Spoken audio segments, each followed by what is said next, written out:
Okay, I think we are now live, sir. All right. Okay. Let's try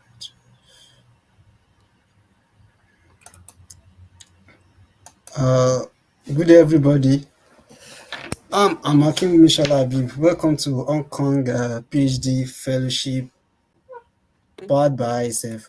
So today I'm having two scholars with me. I'm having Dr. Saka Abdullah and Mr. Kehinde Temitope. So today we are going to talk about the application for the Hong Kong PhD Fellowship Scheme, HKPFS, which is one among the most fully funded PhD program in the Hong Kong. So this is the agenda of today's program. We have the introduction of the HISS platform, introduction of the guest speaker, and we have the speaker one, Mr. Kehinde Temitope, which is going to talk about the pre-application process, application process, and the HKPFS scholarship and other scholarship. And the second speaker, Mr. Dr. Saka Abdullah, is going to talk about the selection process, the post-application process, the visa processing, and the resumption. So we are also going to talk about the general hints on how to make a successful application and the question and answer section. So HISF is known as Hotspot International Scholarship Forum. It's one of the leading, let's say, virtual organizations in Nigeria. And we have different platforms. We are on WhatsApp, we are on YouTube, we are on Telegram, we are on Facebook, LinkedIn. So as at currently, HISF is operating around 11 main group, 11 WhatsApp group, and we also have associate scholarship, scholars forum, and foremost research group. We also have our YouTube channel, Hotspot ISF, in which you can subscribe on to get the latest information about different scholarship information.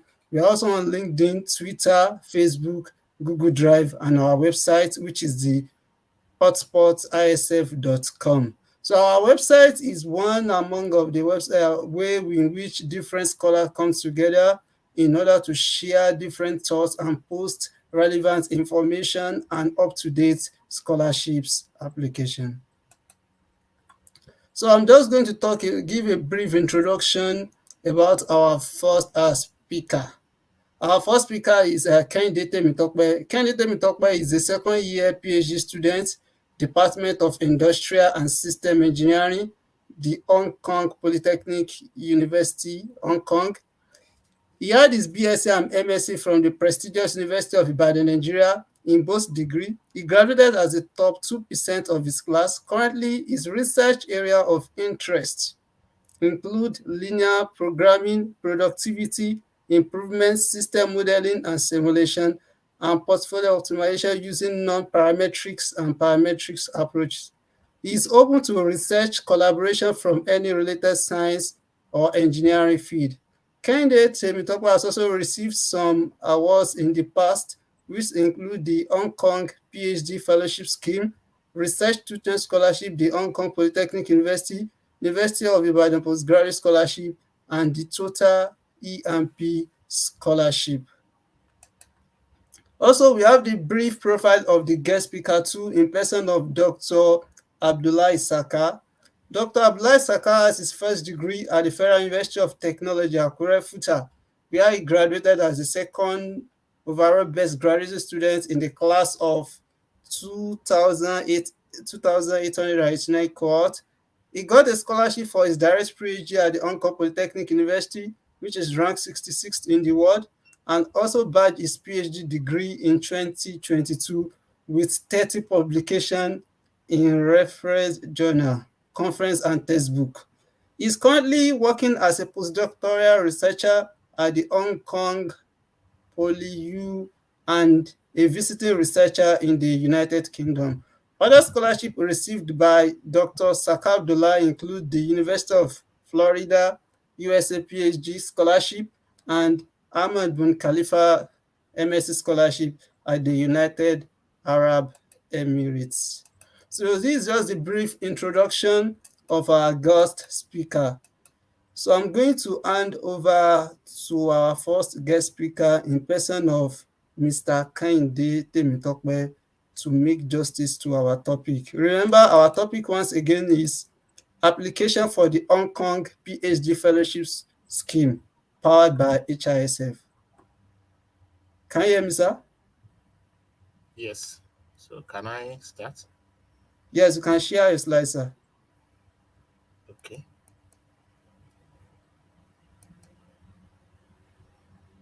So can you see my slide? No, Can you see my slide? no, sir. No.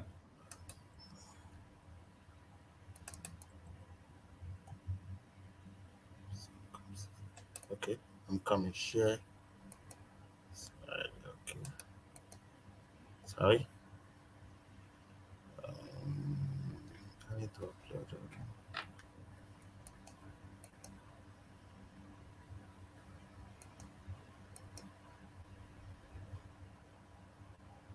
Give me a minute, please. I'm trying Okay. to upload my slide so that.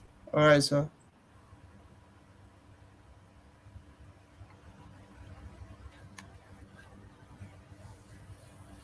Okay. I think I should to share now.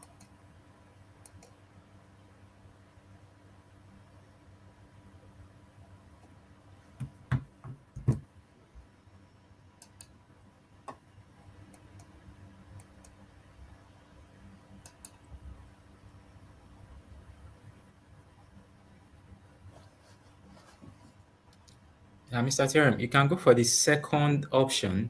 If you click on share, you have a share screen instead of uploading the slides online. Okay. Share screen. Okay. Okay.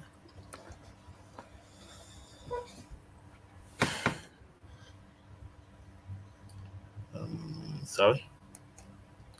Screen. Okay. Share.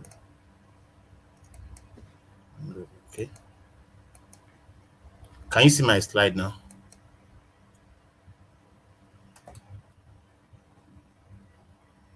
Hi, can you see my slide? Yes, Yeah, yes, I it's can see loading. it perfectly. Okay, all right, thank you. Yeah, good day, everyone. As earlier introduced, my name is Kehinde Temitope, also known as Mr. Theorem. So that's my nickname. So today I'll be presenting on the topic application for the Hong Kong PhD fellowship scheme, which is being hosted by International Scholarship Forum, that's ISF, or also known as Hotspot International Scholarship Forum. I'm a product of ISF. I'm part of the pioneers, and I thank God that I had my own testimony from ISF. And I also thank God because a lot of members have also gained from us and other senior scholars in the group. And a lot of members have won various prestigious scholarship in the world. I mean, even best of best scholarship in the world. So, and I also thank God because since I've been here, I've been mentoring a lot of students, and every blessed year, I can say all the Nigerians winning this scholarship are also my mentees. A year after I came here, the two students that won it from Nigeria, they are my mentees. Even this year also, the two students that won it from Nigeria are my mentees. So that means like the good news is what is really sweet. It's really sweet, palatable. So this year, I pray that we have a lot of members from ISF and other forums that will also win this scholarship, because if not the most prestigious, I believe it is one of the most prestigious scholarship in the world. So I proceed to the outline of my presentation. So as you can see, I'm going to discuss on things you need to know about Hong Kong, why study in Hong Kong, HKPFS in general, the participating institution, the selection criteria, and the application process. Okay. So I just show this video, this picture to show the area view of Hong Kong. It is a very beautiful city, and I know most of us will like to stay in a city where there are high-rise building or skyscrapers. And as of today, Hong Kong has the highest number of skyscrapers in the world. So I think about 500 plus. I may not know the exact number, but I know we have the highest number of skyscrapers compared to any other city in the world. So coming to Hong Kong, I believe you have a lot of chances, to see the beauty and to also, appreciate the beauty of Hong Kong. So things to know about Hong Kong. First, I will like to talk about the government. So, because many people don't know, like many people confuse Hong Kong with China. There have been many times people will call me and tell me, please help me buy this from China, and they feel like sending me RMB. And in the actual sense, Hong Kong is not really the same as China. So you can see Hong Kong as a special administrative region of China, but uh, it operates on its own. That is, there is high degree of autonomy in Hong Kong. So it operates like, let me call it, one country, two systems. So even though it's one country, two system, the system are not really the same in everything. They are not the same in everything. Whether you talk about the government system, you talk about the financial system, the currency, the flag, and many other things. So just know that Hong Kong they operate as one country, two system with China. So have that in mind so that you know that they are not really the same. For foreigner to enter China, you need a visa. So it's not like being in Hong Kong, you can just enter China with same visa you have in your hand. No. So that's all about the governments. So talk about the economy. Hong Kong is one of the best economy in the world. It is the sixth largest trading economy of the world. And in terms of economic policy, you should know that Hong Kong operates on the free trade, low taxes, and minimal government interference. So this make Hong Kong uh, one of the best place for many institutions, financial institutions, to invest or to establish their companies. So there are a lot of companies in Hong Kong, especially financial companies, because it's the financial hub of Asia. So coming to Hong Kong, that means you are coming to a city that has one of the best economy in the world. And as of today, Hong Kong has the third largest financial center in the world. So that's to tell you that Hong Kong is a place to be. So other things you need to know is the currency, the GDP, as you can see on my screen. You can just try and check this for know this for knowing sake. So talking about climate too, the weather is quite okay compared to other countries in Asia. So and we have a little what is called natural disaster, or how should I call it? So there is a bit of a um, typhoon and other related natural disaster. But on the general, Hong Kong is a place to be. The climate is okay. It's okay. It's okay. Next on my slide is why study in Hong Kong. So there are many reasons why you should study in Hong Kong, and I've highlighted some of it. And you can also check online to know other reasons why you should be in Hong Kong. So one of the reasons to be in Hong Kong as a student is the mouth-watering stipend. And I said here that arguably Hong Kong is the highest paid scholarship in the world. You can also check online, it's the highest paid scholarship in the world. So another reason why you should think of Hong Kong is the easy access to China. As to travel from Hong Kong to China is just 45 minutes train drive. So that means no, you really enjoy that easy access to China if you have the visa. So another reason why you should come to Hong Kong is the varieties of food. Hong Kong is a highly diverse society. So if you are thinking of, oh, if I get to Hong Kong, I want to be eating African food, there are a lot of African food in Hong Kong. If you like Indian food, there are a lot of Indian shops in Hong Kong. So there is virtually no nationality that you not see in Hong Kong. So because of that, there are a lot of diversity, such that if you're a lover of any food, you can always get it in Hong Kong. Sometimes I go for Taiwan, Japanese dish and all. So if you are someone that cannot cook with Chinese food, there is no cause for alarm. Just come to Hong Kong, you get whatever you like. So another reason why you think of Hong Kong is the academic excellence. Hong Kong schools are highly ranked in the world. I can tell you categorically that 5 of the Hong Kong universities are among the top 100 schools in the world, according to THA and QS ranking. You can also check it out. So Hong Kong schools are highly ranked, and that's one reason why is a highly sought of schools in the world. You understand? So people really sought to come to Hong Kong. People really giving their best to attend Hong Kong universities. So another reason you think of Hong Kong is the low accommodation fee. So the school dormitories are the fees are very low, and should be the one of the reasons why you should consider Hong Kong. Okay, like I explained earlier, I said HK is a multi-diverse society with a lot of foreigners and Westerners. So living in the city of Hong Kong, you meet a lot of Westerners from Russia, UK, US, and other countries in the world. So there is high diversity in Hong Kong. Also, Hong Kong is a popular tourist destination. In 2018, HK attracted a groundbreaking record of 65.1 million visitors. So that means is a it's a place where many people, even because of the COVID that started in 2020, you will have been seeing a lot of tourists around everywhere, and there are a lot of tourist centers in Hong Kong. The Buddha, so many, so many. So you can always check that online. So also another reason why you should choose Hong Kong is all programs in Hong Kong are taught in English language. Unlike other Asian schools where they teach in their native language, for Hong Kong, all programs, not most, all are taught in English language. So there is no cause for alarm and there is no reason to fear.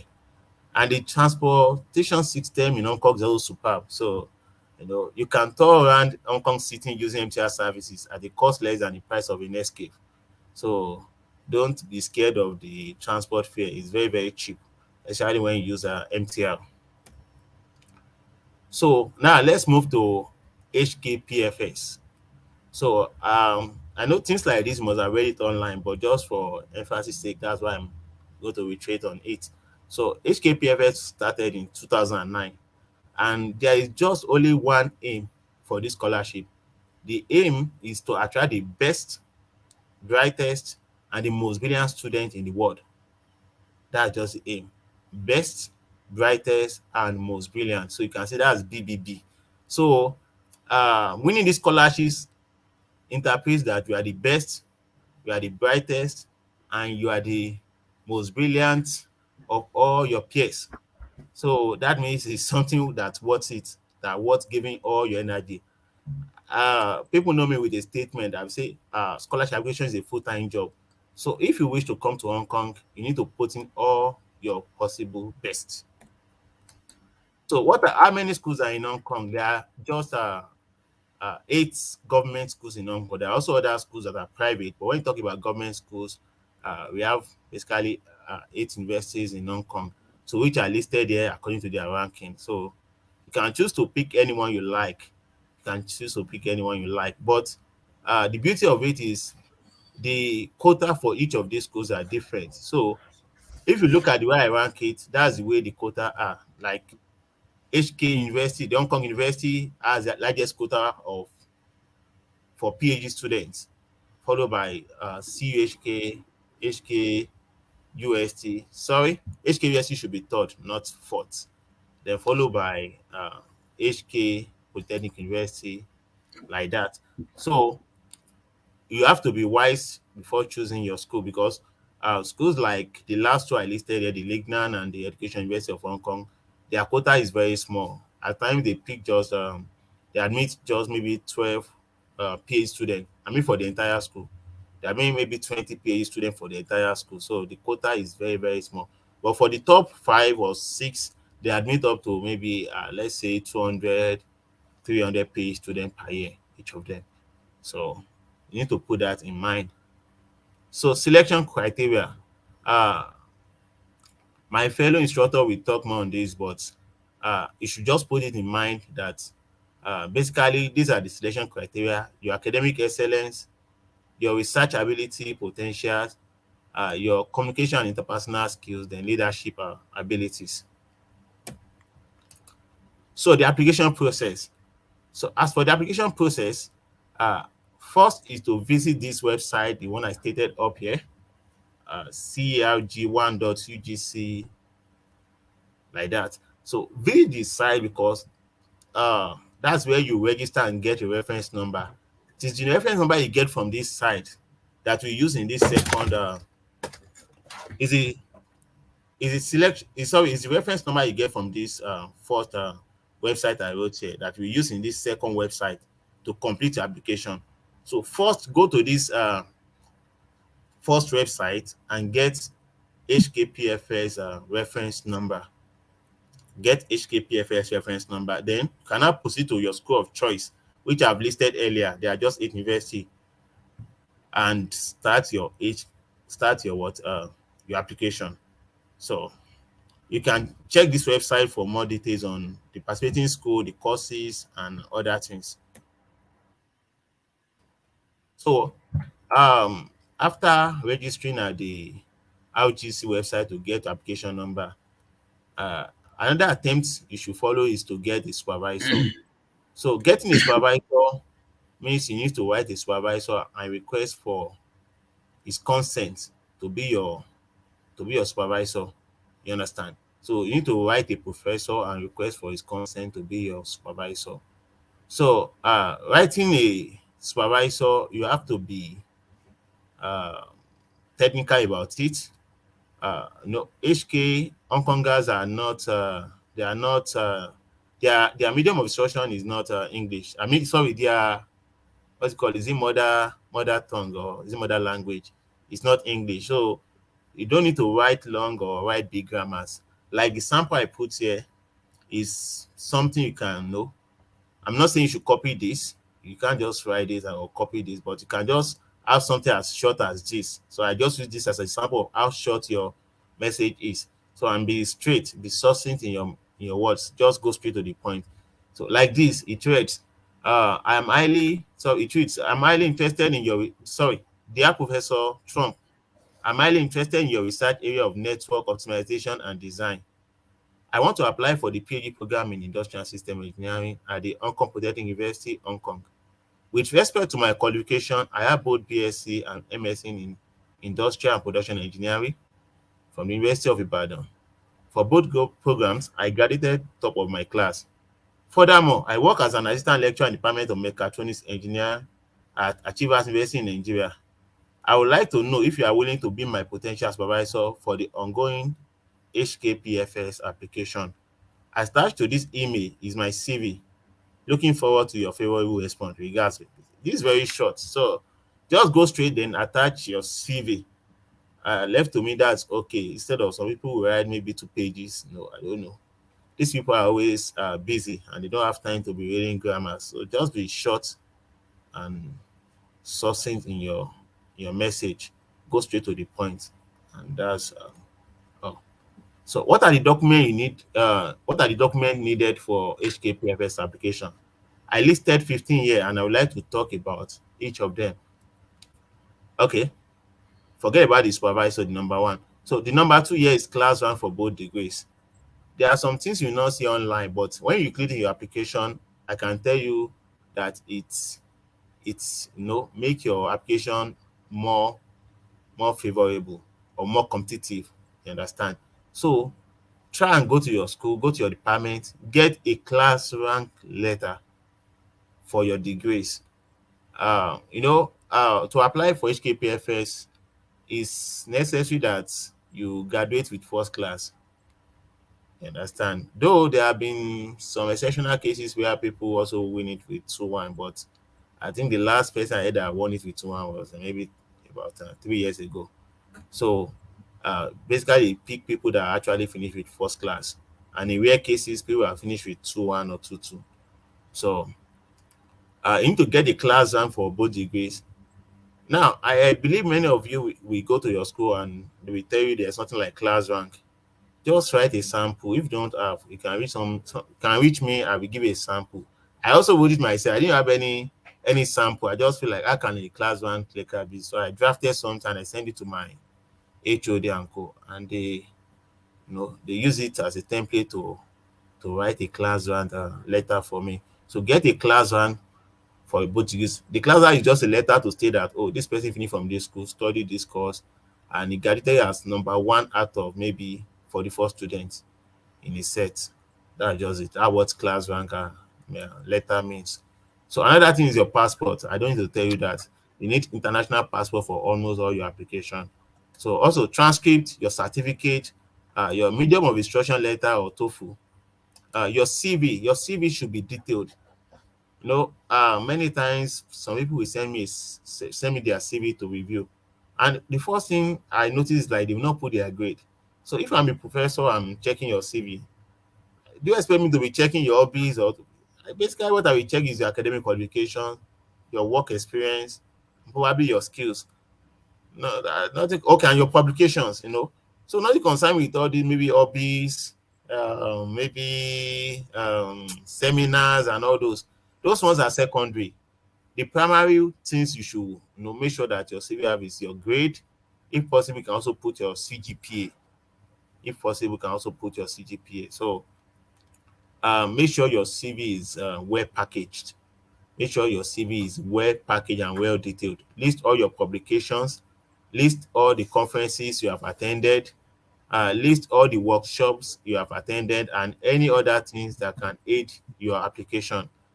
So also make sure that your publications are international papers and not local papers, because here in Hong Kong they mostly reject local papers.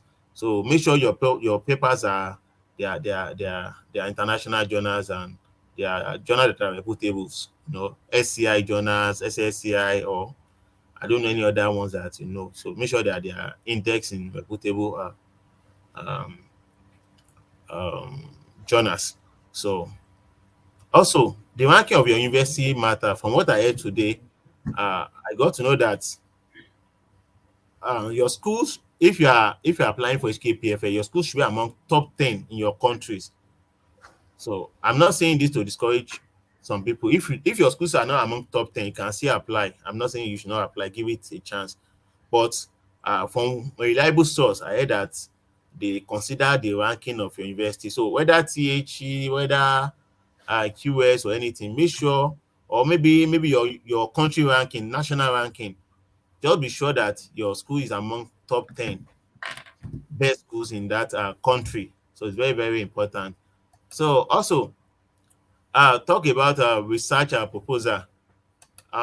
This year I would like to emphasize on the benefit of writing a strong research proposal. uh, what I notice about students is like they will say, this man is really not working in my line. They will say somebody is working in their line. That should not be your first priority.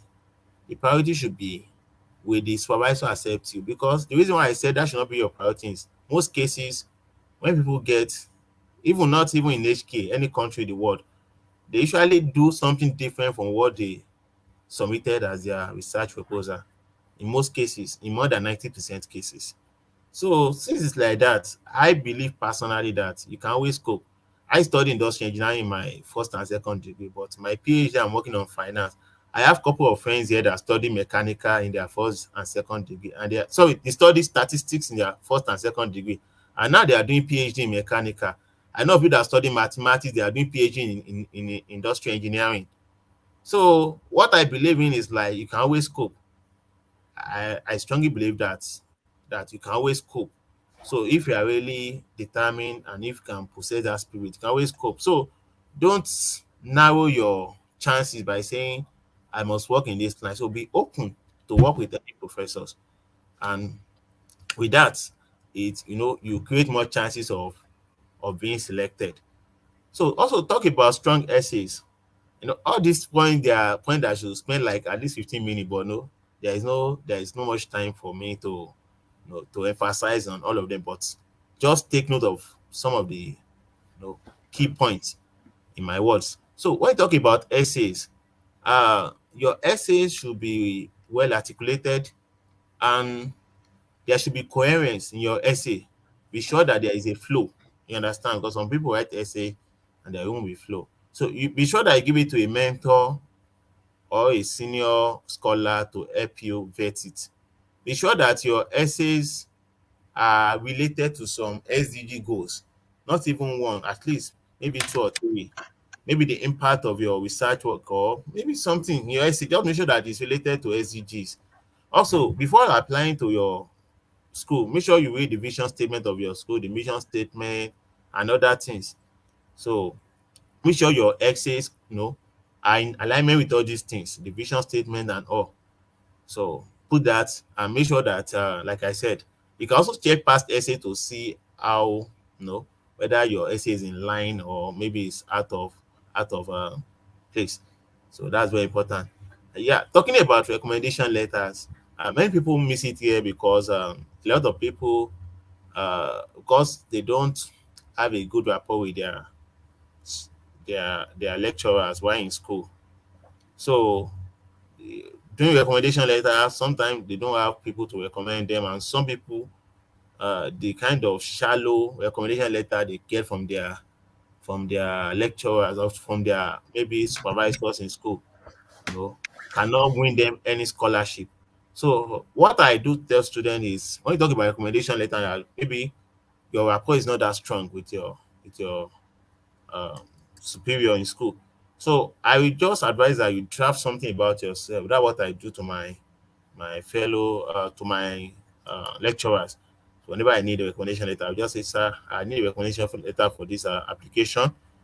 This a sample of things about me. Like, this is a sample of reference about me. Like, because maybe I've attended competitions and the man is not aware, so I put it there in that draft. Just any draft. They're not asking to use the draft, but just to know you, like, okay, so you finish from this school. You have this. So make sure, because sometimes, some of us have left school for many years, and maybe even your supervisor that supervising your first year has already he has forgotten, a lot of things about you. So you need to update him. You need to update him. So by sending him a draft of yourself. So that's one of the key things you can do. So also, evidence of award and honors. So in your CV, a lot of people will claim award and honors. Don't just claim. Don't just write it in your CV. Show evidence. And many will ask me, where will I submit the evidence? For most application, there is always this part that they will ask you, any other supporting document. So what I advise students is, get all your supporting documents. You can go to ilovepdf.com and match them together. So you put it under that any other supporting document. So it's a very small. So your awards, all your honors, all your volunteering, leadership certificate, and all, can put all of them together as other supporting document.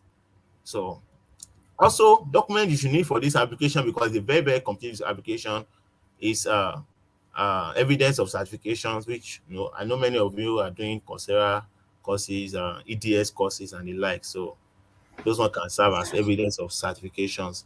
The evidence of volunteering or leadership. I know some students must have, serve in various positions during their school days. So make sure you have all those evidences. Maybe you were once your department chairman, you were once your electoral chairman. Make sure you have evidences to show in your application that you have, you know, you have served in those positions in the past. And lastly, evidence of sportsmanship. This is one of the joker that many don't know, that we really value sport in HK. So if you have evidence of sportsmanship, and you can also, articulate it well in your essays, it boosts your chances of being selected for the application. And if you miss out of this HKPFS, there are also other applications that you can get them automatically. For example, you can get the studentship, which is like the younger brother of HKPFS. You can also get some other scholarship, like maybe there is one called Bed. Is it Bed and Roads? Belt and Roads also. You can check it out. I think Belt and Road Scholarship. Yeah. So they give people based on their past leadership positions or sportsmanship or volunteering. So I have a couple of friends that also want that. All right, I'm going to stop here. But before I stop, I know this is not all. My Dr. Saka, will talk more on maybe the other things I didn't mention. But what I want you to know is, like, this scholarship is highly competitive. So you have to sell yourself as a competitive applicant to get selected. So make sure everything you are submitting, shows that you are the best. You understand? Because if not, if you are just presenting yourself as an average candidate, I doubt the possibility of being selected. So give it your best and pray to God. Pray to God too, because prayer answers all things. All right. I would like to stop here. Thank you very much. Thank you very much, sir, for the good presentation. So, from here, our second guest speaker is going to take over in person of Dr. Saka Abdullah. Okay, thank you very much. Let me share my screen. All right, sir.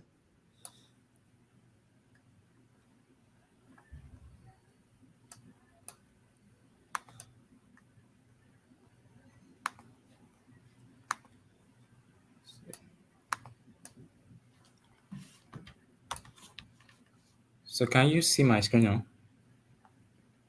No. Okay.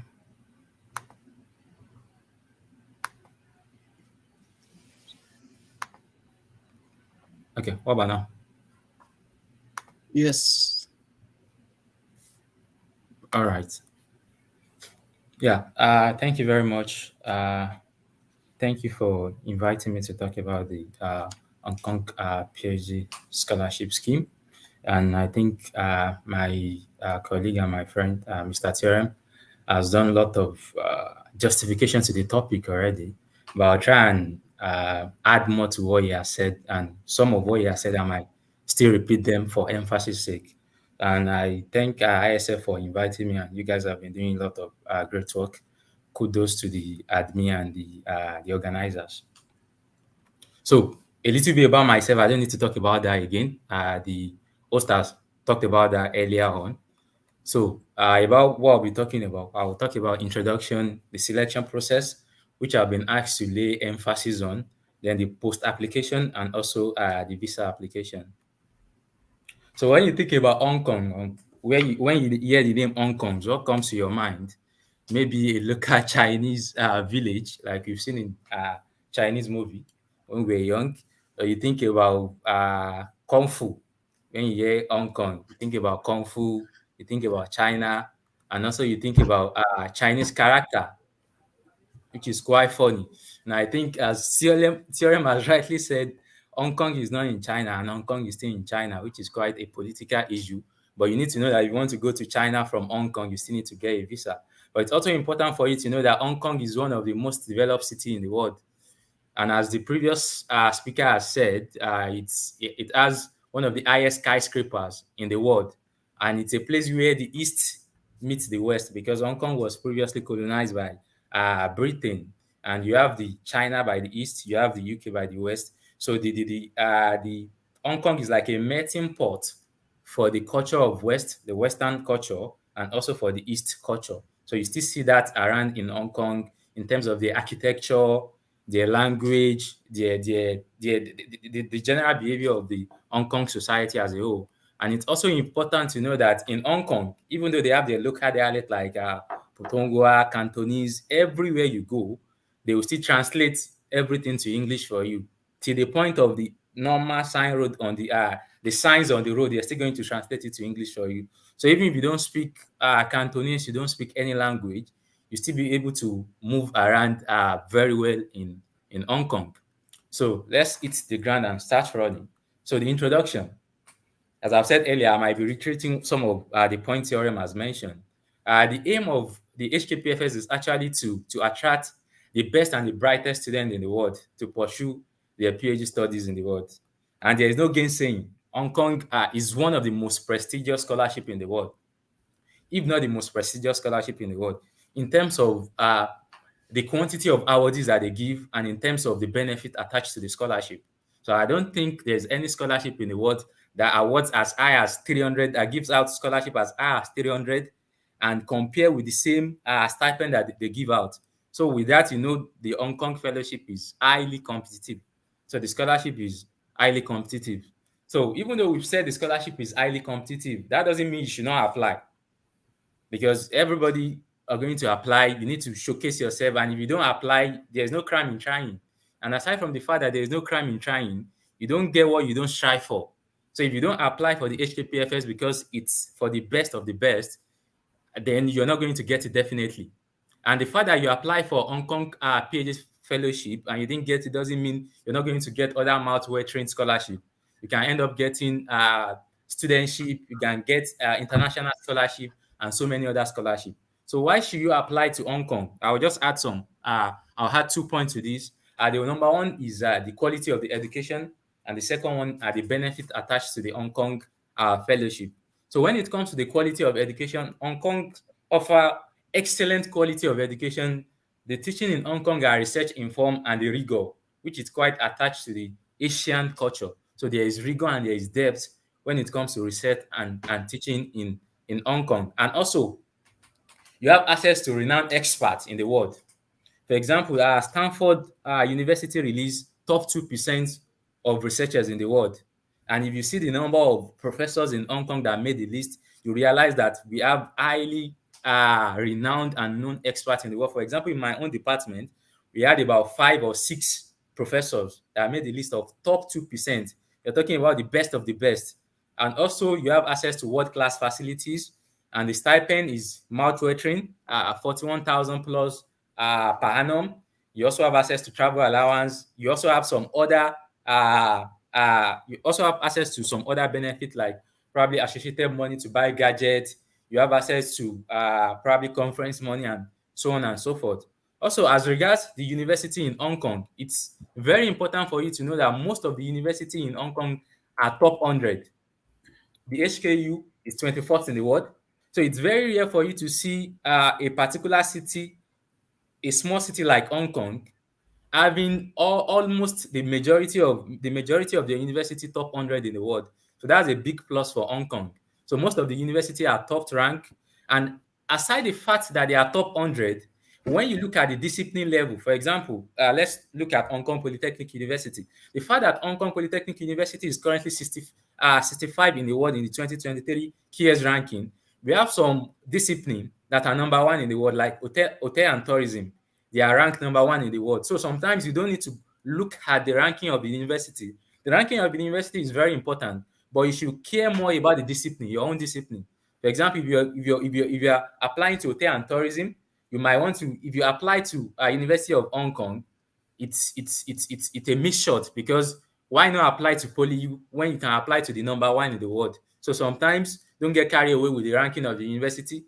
Focus on the discipline, your own discipline ranking, and also this matters a lot. So these are some of the key points in addition to what our previous speaker has said, why you should apply to Hong Kong. So the selection process, the HKPFS is highly competitive, and right from the initial stage, it's all about nomination. About I think about 5,000 people, if memory serves me right, 5,000 people or thereabout used to apply for Hong Kong PhD scholarship, Hong Kong HKPFS. And at the end of the day, they are going to pick just only 300 awardees. That's about 6%. So that's crazy. So 5,000 people apply, then at the end of the day, you pick just only 300 people. So it's highly competitive. And the competition actually started from your supervisor. Since the first time you made your proposed supervisor, the competition has started from that. So there are actually 3 categories to the selection process, and I will talk about them briefly and highlight some of the tips that can help you through the selection process. So the first one is selection when it comes to your supervisor. It's actually very important. I think the first thing is you need to contact a supervisor. And right from the time you contact a supervisor, the competition has started from that. Because a supervisor is going to get emails from, let's say, 10, 20 applicants just like you. So the fact that a supervisor actually respond or reply to your email, it actually shows that you actually interest him or her, for him or her to actually respond or reply to your email. So some of the tips, I think Theorem has shared them, be succinct. Like supervisors, professors, generally they receive a lot of email. For me personally, I get like 10 to 15 emails per day. So you can imagine what professors, what they are going to get. And I think another thing to take note of is that it's not only full professors that you can make for HKPFS. You can make associate professor, and you can also make assistant professors. So don't focus only on big professor, full professor. Make sure you also look at assistant professors. So far they are in tandem with your proposed research area. And another thing is, I know you have so many professors, so many supervisors you want to send email to. Don't send generic email. It's very important. don't send generic email. It's very important. I can't reiterate that uh, more than enough. Don't send generic email, because when you send generic email, it shows in the email. Because when you send tailored, specified email to a particular supervisor, you can talk about his research area. Probably, okay, I've read this your paper. This current research area you're working on is very important. So contact, right from when you contact the supervisor, the competition has started from that. And also engagement. You need to write research proposal. Though some schools, they might not require you to write research proposal, but make sure you write research proposal that will align with the research, that will align with the research of the professor, of the supervisor. And one of the ways to go about that is you can ask the professor that, oh, do you want me to write research proposal on a particular area, or you have an ongoing project you would like me to key into? So sometimes the supervisor will ask you like, okay, you're free to write on this area. So they are going to give you tips, probably general area. Okay, look at BIM, look at machine learning, look at this and that. So that way you're not going to go offshore. So when you write research proposal, make sure you cite and reference your professor. So it shows that you are in sync with what they are currently doing. And another thing that is very important that does help is getting an informer. You can get an informer in your research team. Probably you've been able to secure a supervisor. You can go to their website, look at his or her current student. Then when you look at his or her current student, you might be lucky to find a Nigerian. Then you can message the Nigerian like, oh, I'm actually applying to your supervisor. He or she will be able to give you tips. For me, sometimes when students send emails to my supervisor, most of the time is going to CC me in the email for me to have a look on the email. So sometimes when Nigerians or other nationality they actually send email to the supervisor is going to copy me. Then towards the nomination period, I might actually have I'm going to have a say, not really a big say in formal say, but just like, oh, professor, I think this student from this also university, I think is a good candidate. You can actually, I think I will recommend I will recommend this student for you. That actually works for me. When I got my scholarship, then I was actually recommended by a colleague, a friend, or a mentor, so to say. So he recommended me to the supervisor, and for me, I did the same thing. A friend that came behind me, I recommended him to my supervisor to take him up, and I'm sure it is going to do the same thing. So we try to have this sort of network, so that when I'm leaving, I have a friend that I can actually talk to. My current friend that is a current student under the professor too is going to recommend. So that way, so when you have an informer on the research team, it goes a long way to help. So after when you're done with the research proposal, the next thing is nomination. If for example, a professor can get up to like 15 applicants that are interested in him or her being the supervisor. So depending on the quota for that year, a supervisor might be asked to just nominate two. Imagine that, 2 out of 15. So right from the initial stage, you send the email to the professor. And the thing about them is, at the initial stage, he's not going to refuse most of the people, most of the applicants that are sending email to them, because not all the applicants that send email to the professor will actually end up applying. So at the initial stage, so far you have good profile, the professor will be like, okay, you can make use of me, you can drop my name as your supervisor. Then at the end of the day, when all of them they've drafted their proposal, then he's going to sit down and just nominate probably 2 or 3, depending on the quota for that year. So imagine the other 12 applicants, good applicants. You're talking about good applicants. The other 12 applicants out of 15. That's the end of the HKPFS story, unfortunately. So that shows you that the scholarship is highly competitive, and you need to put out your best foot. So now you've been successful with getting supervisor, you've drafted a proposal, you've been lucky to be nominated by your supervisor. What's the next thing? The next thing is you move to the departmental level. At the departmental level, they have what we refer to as pre-selection. And I think it's important for me to mention here that these are the normal things these are the normal process. But sometimes some universities, they have different approach to go about it. But basically, most universities and most schools actually adopt majority of what I'm going to talk about today. So the second stage is after supervisor, you go to the departmental level. At the departmental level, they are going to do pre-selection. So now each supervisor, they are going to submit nomination, probably two from each of the supervisor, from each of the professors. So at the end of the day, you might have like probably 30. You might have like 30 nominated guys. Then the departmental research committee, we call them DRC, they are going to sit down and they are going to evaluate your submission. And what are they evaluating in your submission? They are your academic excellency, your profile, your experience, the essays you've written, your research proposal, and then they are going to do another short list. Imagine that. Let's say a department receive 30 after the nomination from all supervisors. Then they are going to do another nomination, probably let's say they are going to nominate just only 18 guys or 17 guys. So these 17 guys, they will now proceed to what we refer to as departmental research committee interview. So this is a very important interview. So when you are invited, if your school makes use of this approach, when you are invited, make sure you are articulated. Make sure you present yourself as an articulated person. Show them the confidence, show them you know what you're doing. Don't, and I think it's important why it's very good to be humble when it comes to academic or when it comes to getting scholarship. Humility doesn't help a lot. Humility doesn't help much. And when I say humility doesn't help much, I don't mean you should be proud or you should be boisterous or what have you. But it's important that when you present yourself, show the confidence. So show them what you have. It's an opportunity to actually market yourself. You're selling yourself. For example, let's assume we have two guys that finished with first class. One wanted to present. One was invited to the interview and he was asked to interview to introduce himself. Then he was like, "Oh, thank you very much. My name is probably Ajala Babatunde something something.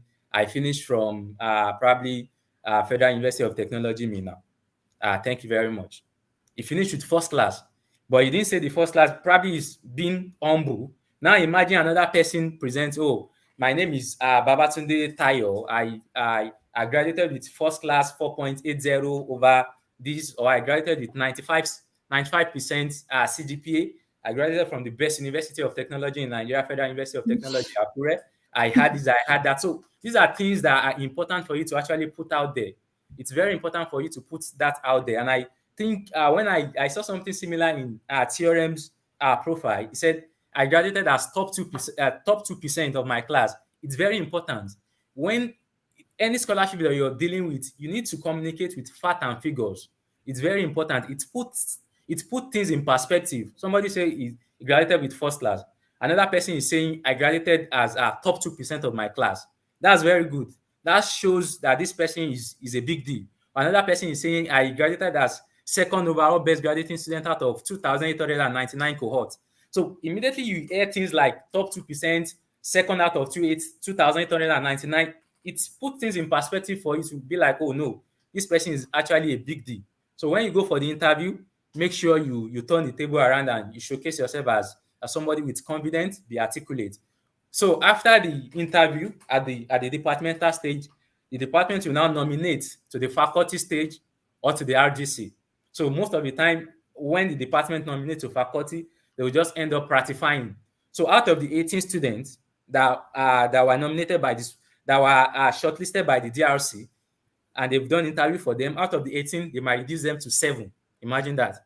They might reduce from 18 to 7. As you can see, it's quite competitive from when you message the supervisor nominating DRC. So now from the DRC, they are going to nominate again to, from the DRC, Departmental Research Committee, they are going to nominate to, the faculty and the university research committee. So now, you've been able to make it to the Research Grant Council. How are they going to select the HKPFS guys? So for this, on the website, they put it there actually that they have academic excellency, research ability, cultural diversity, and I think leadership and societal roles and communication. But when it comes to the evaluation, the RGC actually makes use of 6 selection criteria. The first one is academic excellency. The second one is research ability. The third one is university support. The fourth one is cultural diversity. The fifth one is leadership and societal roles. And the last one is communication and interpersonal skills. So I'm going to go through each of these criteria and I'm going to share some tips and experience for you to actually stand out when it comes to these criteria. And also, it's very important for you to know how they grade, because when you know how they grade, you'll be able to evaluate yourself and prepare. So the first one is academic excellency. Academic excellency actually carries 60 points. It's very important. It has the highest weight when it comes to the RGC selection criteria. The academic excellency carries 60 points. And this how the RGC works. This is how the evaluation works. They have 5-star rating. We have the 5-star guys, we have the 4-star, 5-star rating, 4-star, 3-star, 2-star, and 1-star. So basically, when I'm talking about the selection criteria, I will focus more on the 5, 4, and 3 because I believe if an applicant make 2 and 1, definitely the person is not going to get any scholarship in Hong Kong. So I'll basically focus on the 5, 4, and 3 guys. So when it comes to academic excellency, who are the 5-star guys? The 5-star guys are majorly first-class guys. They are majorly first-class guys or guys with distinction or near 4.0 straight GPA guy or equivalent of top 5 percentile guys. Or if you don't have first class, if you have exceptional results, probably you have a perfect CGPA in your master's. So it's very important. And the fact that you have a first class doesn't automatically place you as a 5-star rating guys. It's very important for you to know that. So the fact that you have 4.89 or you have 4.9, what have you, doesn't automatically place you here. You need to showcase yourself, you need to sell yourself, and you need to advertise yourself. And also, the university you graduate from really matters a lot when it comes to academic excellency. You can't expect somebody that graduates with probably perfect CGPA from MIT and somebody with probably perfect CGPA from one university in Zambia. No offense, they are not equal. You can't rate them. The school rating is different. And also, previously in Hong Kong, there are some notable universities.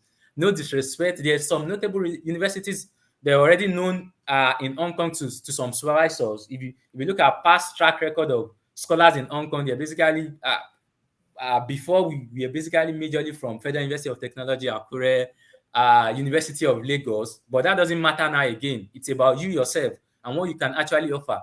Because when it comes to the school ranking, most of the countries from developing country, we don't really have an edge when it comes to this. Because it's only few universities in Africa that make the cut of probably top 500, if I'm right. And it's only few universities. I don't think there's any university in Africa that make top 100 cut. So it's very important to know that when it comes to the school ranking, you might not really stand out. But also, when it comes to the school ranking in your country, you need to showcase, oh, I'm from the best University of Technology in Nigeria, Federal University of Technology. You need to let them know. I'm from the best university in Nigeria. I'm from Covenant. I'm from this university. I'm from that. Put out your best fit. Don't be humble. You're selling yourself. You're advertising yourself. These people, they don't know you. It's your essays and your interview. That's how they are going to get to know you. And if you're feeling shy, you're not confident, you're not talking about what you have, then they're not going to pick you or they don't know you. So these are the 5-star guys. And then the 4-star guys, they are also first class. So the fact that you have first class, I've said earlier, doesn't automatically place you as a 5-star guy. So you can have a first class and still find yourself as a 4-star rating. And also, if you don't have first class, probably, and also this first class guy, they are in top 15 percentile of their class. So class ranking actually matters here.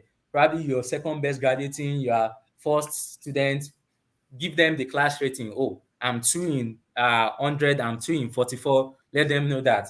And also your masters, probably you have 2-1. Your masters can actually cover for that. Probably you have outstanding results when it comes to your masters. Or you have first class, you are top 15 percentile, and you have also outstanding results when it comes to your masters. So these are the 4-star guys. And also we have the 3-star guys. These are the guys with promising attainment, orders of 2-1. However, orders of 2-1, they need to cover up with some other academic achievements, probably publication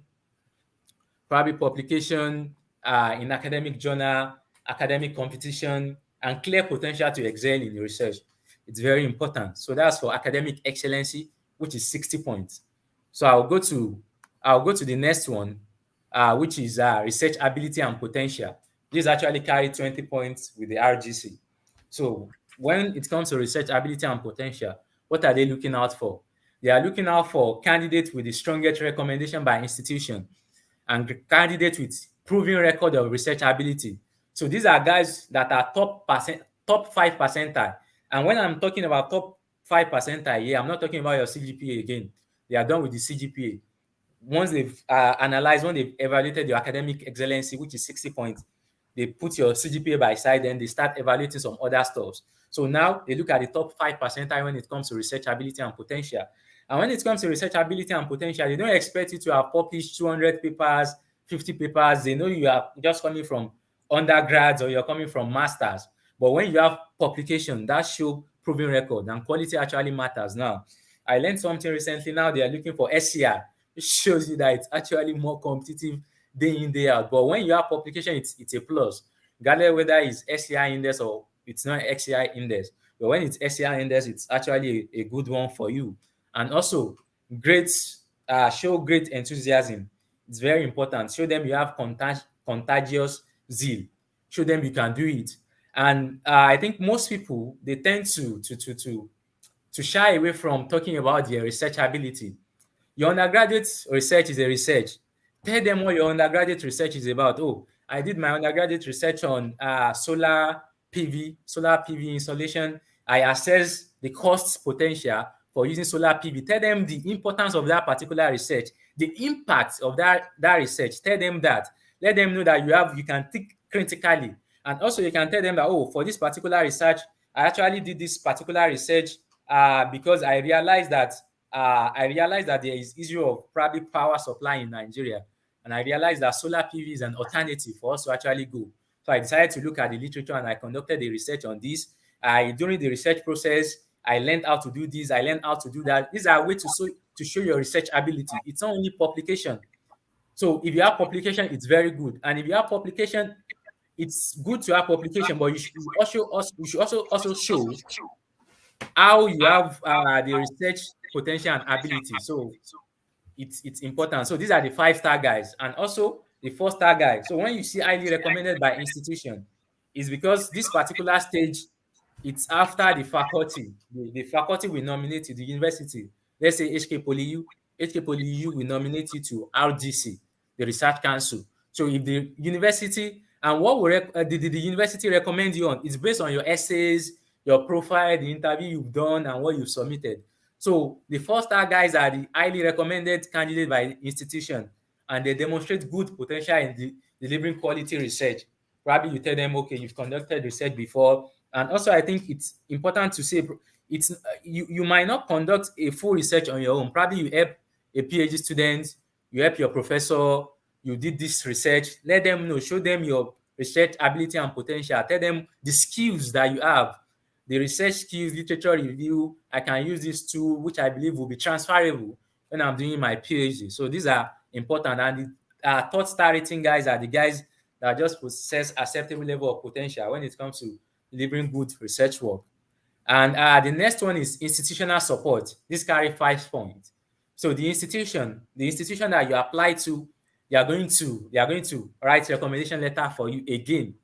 So the candidates, the 5-star candidates are the candidates that have strongest recommendation by the institution, and they are the candidates that met the objectives of the fellowship backed by solid data. And what is the aim of the HKPFS? Is the best and brightest brain. So for you to be able to showcase that you are the best and brightest brain, or you are one of the best and brightest brain, you need to give them data. So it's what you give to the university that they are going to use to determine whether they are going to give you strongest recommendation, or you're just going to be highly recommended, or you're just going to have the minimum recommendation. So when you give them data to showcase that, oh, I graduated at 2% of my class, I have research skills, I have leadership experience, I have this, I have that, showcase all those good quality that you have, then you might end up having the strongest recommendation. And if you're just a little bit below that, you might end up having highly recommended or just normal recommendation. So then I proceed to the next one, which is cultural diversity. For cultural diversity, that carries 15 points. So who are the 5-star guys? These are the guys that are going to add diversity to the research student population. So it's very important because sometimes, I think before, years before now, when we don't have much Nigerian, when you want to apply, you can say, oh, I'm coming from Nigeria, or I'm coming from this social country. I'm going to add diversity to the current student population in Hong Kong. I'm going to add to that, even though we still have low population of Nigerians compared to Indians, Pakistanis. So you are still adding to the diversity, but there are some other areas you can talk about you adding diversity to the student population.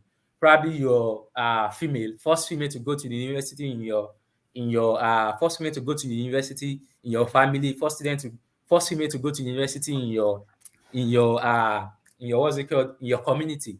So there are so many areas for you to actually add to diversity of the research student population in Hong Kong. So it's very important. So if you have high diversity, then you get five points. But if you don't, you get 5-star rating. Then if you are highly recommended, you might be highly recommended if you just have stand justification. So that will be 4. Then you can just have the bare minimum of recommendation, which is 3-star rating. So all these points that I've been mentioning about, they are not going to ask you they are not going to sit you down and ask you that, oh, how do you add to cultural diversity? Do you think we should do this for you? No, these are the things you put in your applications. These are the things you show in your essays. These are the things you show when you're being interviewed. So they're very important. And I think the second to the last one is leadership and societal responsibility. This carries 15 points. You need to show proven experience and outstanding record in professional or extracurricular activity. Probably you are the chairman or you are the president of your student organization. You need to tell them that, oh, I was the chairman of the National Association of Probably Conserving Students at the Federal University of Technology, Akure. During my period, I did this, I did that. Tell them what you've done. Tell them what are the things that you've learned. And I think another thing is you can share experience, make it personal.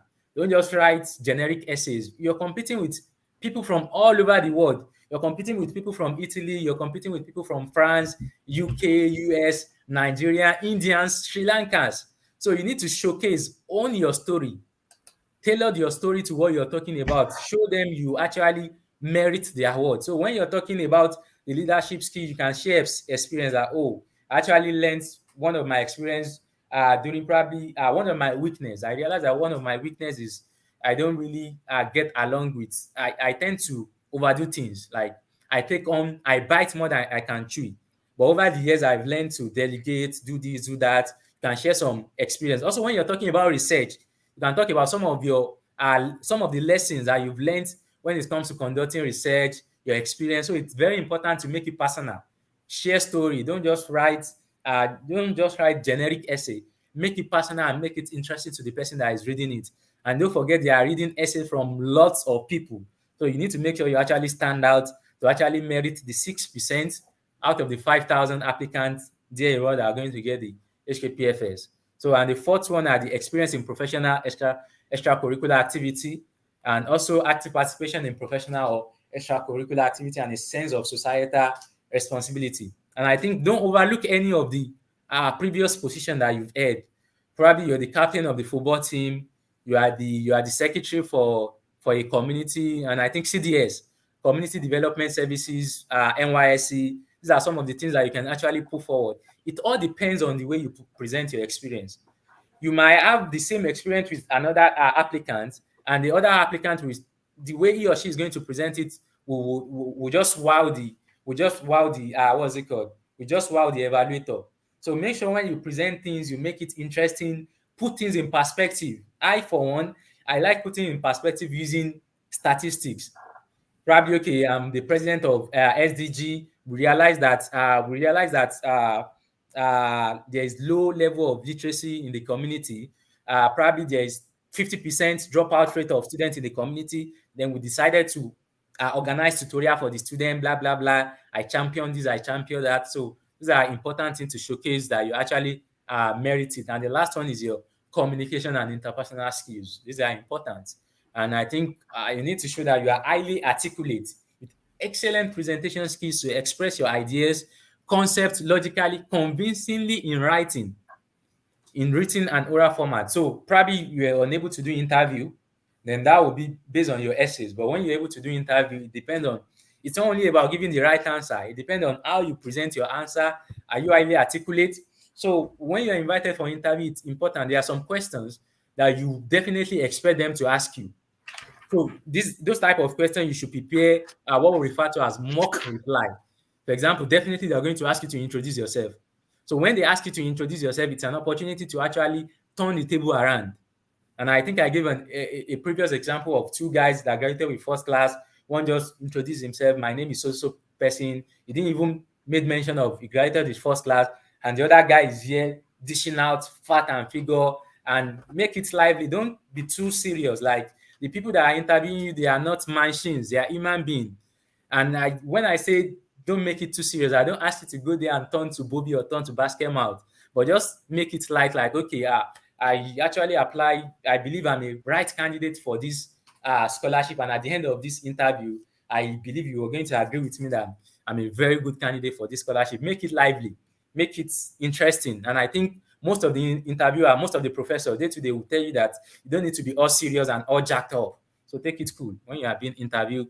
And when you're writing or you're communicating, make it logical, make it fluent, whether in written or in oral. And also reasonable present. If you have reasonable presentation skills. So these are the 5, 4, 3. And don't forget, I mentioned there are 5, 4, 3, 2, 1. But I believe the 2 and 1 guys, they're not going to get any scholarship in Hong Kong. So it's very important for you to mix up your scores with fives. Make sure you have some fives when it comes to the academic. If you can get when it comes to the academic excellency, which is 16 points, if you can get 5, that's a good one for you. If you can get 4, not bad. If you get 3, then you have a lot of work to do in other categories. So those are very important area. So at the end of the day, these are the selection criteria. How do they select? So now the RGC committee, the RGC, they are going to make recommendation based on the total score, which is rating terms, weighting points, and the total will end up having 120. The total will end up having 120. So it's now here that they will be able to differentiate between the guys that are going to get the HKPFS scholarship and between the guys that are going to get probably studentship, or between the guys that are going to, between the guys that are not going to get any scholarship at the end of the day. So now, the total score is 120. If you have 110 to 120 points, definitely you're going to get the scholarship. You're going to get the HKPFS scholarship. If you have 100 to 109, you're highly recommended. If you have 90 to 99, then they will recommend you. So it's now depend on the quota and the number of people that falls in each category. Let's assume they want to pick 300, and 300 guys are already at between the band of 110 to 120. That means they're not going to pick anybody in highly recommended area, highly recommended category. So as much as possible, try to put out your best foot. Try to present yourself, sell yourself, market yourself. It's very important. Don't be too humble and don't be too proud. I don't know if there is anything like too proud, but it's important to sell yourself. So these are the rating criteria. Then at the end of the day, they will select the 300 guys that are going to get the scholarship, and the other guys. So far, you are recommended to the RGC. You're going to get a scholarship in Hong Kong. But you see the list of steps that we went through, from supervisor, nomination, departmental, faculty ranking, then to the evaluation. So far, you made it to the RGC. You're not going to go back home empty-handed.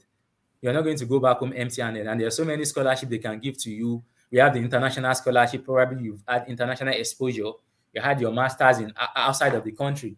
And sometimes it's just funny, because sometimes there are some. These are the basic things that actually work. If you go through them, they works. But sometimes you can't just predict how the things will go, because it depends on the people that are competing with you. Imagine you have people applying from MIT, people applying from Stanford. Even though you put out your best, you might still end up not getting it. So if you don't get it, don't beat yourself up. Life doesn't end with HKPFS. There are so many other scholarships out there that you can get, and you can still try again the following year. Sometimes probably they don't have highly competitive people. It's not really highly competitive, but the competition is not really that keen. So mostly, almost everybody will stand a chance. But imagine almost everybody coming from MIT, just as a scenario, then you know it's actually quite crazy. Before, it's quite easy to get a PhD scholarship with MSc without MSc, but now it's getting crazier. Before, it's easy to get PhD scholarship in Hong Kong without papers. Now they are requesting for paper. Now some departments are even moving to SCI. So it keeps getting competitive year in, year out. So just do your best, and at the end of the day, if you get it, good. If you don't get it, life doesn't end with HKPFS. So now you've been able to get the scholarship, or you've submitted the application. what you do. I know time is slow. It depends on what sides of the time you have. When you're expecting results, time moves slow. So some of the things that you can actually do is stay connected with your supervisor or your mole. As I've said earlier, you can get an informal in the research group. It's good if you have, but it's not compulsory. For example, now some of the applicants that apply to my supervisor, some of them do contact me. Then I can ask my supervisor like, "Oh, what's the fate of these social applicants? What do you think?" It depends on the informal rapport with the supervisor too. Some, if you stay connected with the supervisor, probably immediately after the nomination, the supervisor can inform you that, "Oh, I'm sorry, I didn't nominate you, so forget about the HKPFS." And some, they will tell you, some prefer not to share that confidential information with the applicant. So it's up to the supervisor to decide what they want to do. But make sure you stay connected, contact the supervisor. The application ends in December. So during December period, some university do their interview. So by January, they often know the likely the likely awardees. So stay in contact with your supervisor and also pray. It's very important for you to pray. Things God is the Almighty, so there is nothing He cannot do. So pray about it. And also, it's very important because you've submitted HKPFS. Don't just sit down. Don't forget it's one of the most prestigious scholarship in the world. So don't just sit down and believe you've submitted the scholarship and you're going to get it. Some apply. I think based on my interaction with some people, some apply for the HKPFS like 4 or 5 times before they get it, and some they will just apply once and get it. So luck differ, destiny differs. So submit other application. Don't forget about your application in the US, UK, and even in other countries. It's very important. Submit other application. And also for the visa processing, the school will pay and process the visa on your behalf. Though you're going to reimburse them later, but it's not a big amount. So all you need to do is just provide all the necessary documents to the university, and 100%. I don't think there's any situation in the last 5 years, based on my own personal experience, I don't think there's any situation whereby they've rejected student visa application, because the school will stand as your guarantor in Hong Kong. So Hong Kong has the easiest visa application for students. You don't need to go to any embassy. You don't need to do any interview. Any All the submissions that are quite synonymous with some other good countries. So in Hong Kong, you just need to chill and relax and wait for your visa to arrive. Before, in the olden days, they used to send the visa labeling through DHL. They will ask for your email, but now they've upgraded to e-visa. So in the comfort of your home, while you are chilling and relaxing, they're going to send you your visa, and then you make your trip to Hong Kong. So lastly, we have the Association of Nigerian Scholars in Hong Kong. This is our website, anshk.org. So you can check the website. You see so many Nigerians. We have so many activities. So you can reach out to some of them. Probably you're lucky to get a fellow Nigerian under your research, under the supervisor you would like to work with. You can reach out to the Nigerian. Also, if you need help, assistance with your application, you can reach out to the ANSHK. We are there to actually to support and provide help and guidance. And we look forward to seeing you in Hong Kong. And I think the host asked me to talk about general tips. I think most of what I've talked about are actually general tips, but just in recap, I think I'll just give probably like 5 tips. I think the number one important thing is for you to start early. The application open in September, but I think these tips might not be beneficial again now, but it's important for you to start early. Some actually contact supervisor as early as probably June, July, before the application starts in September. Because some supervisor at the end of the day, they will end up having 10, 15 applicants. And sometimes they will give the award to the first guys that contacted them that, okay, I'm going to select you as my student. Or, okay, no problem. I'm going to serve as your supervisor. So imagine somebody that has already contacted the professor in July, and you are just contacting professor probably a month to the deadline of the application. He might not even respond, except if you're really exceptional. Then he might discard the previous guy. But start early, because early bets can be the biggest one. So start early, and then get supervisor. Be succinct when you're sending your email. Tailor your emails to them, and also engage your supervisor. Try to show him that you're a good candidate for him. Showcase your research skills, and be formal with him. Don't try and know how to communicate with the supervisor, and also write a good proposal and get feedback from colleagues. And I think another important thing is reference. Get a good reference. Don't get just generic reference of, oh, Abdullah is a good student, I recommend him. No, get somebody that can actually talk about your academic excellency, your leadership, and as Theorem has rightly said, you can give them draft. Perhaps you graduated probably 5, 10 years ago. They might not remember you. You can give them draft of some of the things that you've done, so as to assist the professor when drafting the reference. And also, while you're looking for referee, get somebody that will be willing to write a good reference for you. It's very important. I know of a guy that actually lost a scholarship in Hong Kong because the referee is a big professor that is too busy to check his email, and he didn't end up sending the referee to the deadline of the RGC, and the guy ended up losing out of the HKPFS. So it's very important for you to get people that will be willing to send good good reference for you, and also pray and keep in touch with your supervisor. It's very important after your application, and I wish you all the very best. And as I've said earlier, the ANSHK is there. This is our website. We have a Facebook page. You can actually reach out to the ESCOs, and they will link you with probably guys in the university that you are applying to, or the research area that you are applying to. So I wish you all the very best, and thank you for listening. Thank you very much, sir.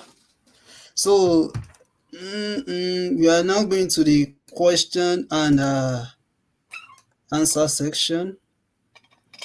So our two scholars has already made justice to the application for the Hong Kong PhD fellowship by talking about the introduction, the pre-application process, application process, the HKPFS, other scholarships in the Hong Kong, and also the selection process, the post-application, and the visa processing. So we are now at the question and the answer section.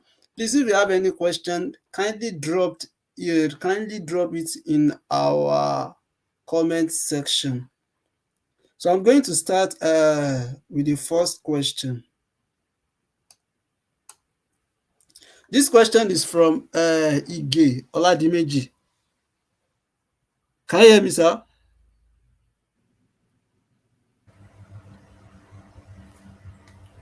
Can you hear me, Mr. Autorium and Dr. Sarkazu? Yes, Can you hear me, I sir? can hear you. Yeah, loud and clear. The first question is do they offer scholarship for masters? Do they offer scholarship for masters?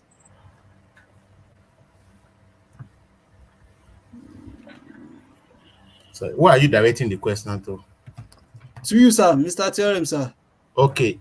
Yes, there are scholarships for masters, but it's not HKPFS. HKPFS is strictly for PhD students, and the scholarship for masters varies.